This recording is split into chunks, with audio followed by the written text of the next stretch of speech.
And we're back at you here from the peak on the campus of UMBC. You see the final score there. Binghamton tops UMBC in the quarterfinals tonight. 67-65 is the final.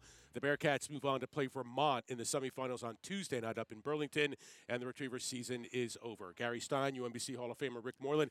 You know, there's an old adage in sports, Rick, that it's hard to beat a team 3 times in the same season. I don't know if it's true or not, but that's what UMBC was trying to do tonight. What do you think? I'm not sure I'm a big believer in it, but guess what? These two teams are so equally matched. It's really hard to beat each of these teams 3 times, certainly. Well, they finished the season 8-8, both in the conference. They were 4-5. The only reason why the Retrievers got the home game was because they beat the Bearcats twice. But this was quite a basketball game. I think it was 9 ties, 9 lead changes. It seemed like every possession was a critical possession. Yeah, and then in comparison to Tuesday's game, this game had a lot of lead changes and a lot of runs, but they were like 2 4-point runs. That's what was going on all game long. You can see you start off really hot. Gibson for Binghamton just couldn't miss, and he's one of the better defenders on this team. Just blocked Obi Mensah taking to the basket there, but he loves that little quick turnaround jumper. He had it going in the first half, Gary. And, you know, it was interesting because we talked about the stat, and I'm sure we'll get to it here, the three-point stat.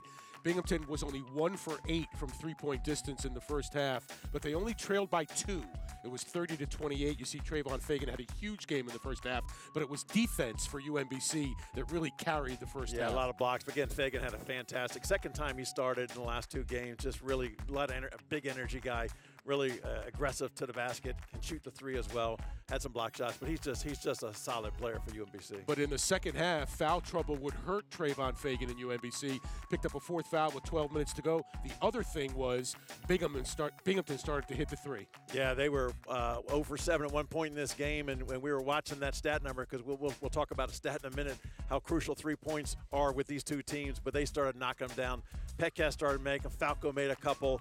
It was just the right time for Binghamton to start making those 3s in this game. And here you see Falco the other way, and this was a key bucket late. And you talk about the 3s; they were 1 for 8 total in the first half, 4 for 6 in the second. Bench reaction there as Binghamton does win it here in a close one over UMBC. Yeah, Final stats. Yeah, we'll look at some stats, but one of the stats that's not on here is when Binghamton outshoots the opponent from 3, they're 11-2. When the opponent outshoots Binghamton, they're 1-15. Binghamton was getting killed from 3-point range early. Take a look at this stat. They ended up 36% from 3-point range. UMBC 31. The stat still holds true. Now they're 12-2. Even though the Retrievers had Fagan with 4 fouls, they held their own in the paint. As you can see, 34-26. Bench produced like it always does for UMBC. Free throws, also a big thing because Binghamton in the first half couldn't hit the side of a barn. Second half, much better down the line. And took a lot of free throws the second half. So we were talking about that if Binghamton was going to win this game, they're going to have to start making free throws, and they started down the stretch. Really big difference in that game. So the result is Binghamton moves on. Let's take a look here. Both of these games should be pretty interesting on Tuesday night. Yeah, it really is. Again, what a fantastic season this whole America East Conference has been. And now we're in playoff time. And again, the cream rises to the top. Binghamton beat UMBC today, but those teams were they're equal. They're equal. So really, I'd say the top 4, top 5 teams really advanced here. It should be some fun games. Vermont, just so tough again. You know, we talked to them early in the season, right? It's like, oh, I'm not sure we're going to be that good. They're good. Yeah, you're pretty good. They're fantastic. So they'll play this Binghamton team, which will be an interesting game. And UMass Lowell, like they didn't lose at home all season long. So they'll get New Hampshire. Maybe New Hampshire can keep that game in the 50s and 60s and keep it close. But it should be interesting, both those games. So that's Tuesday night. Lots more America East action coming your way right here on ESPN Plus. Hey, that's going to do it for us. I want to tell you something. I know you were a rookie at the beginning of the year, right? But let me tell you something. And this is so true in the NFL, by the way.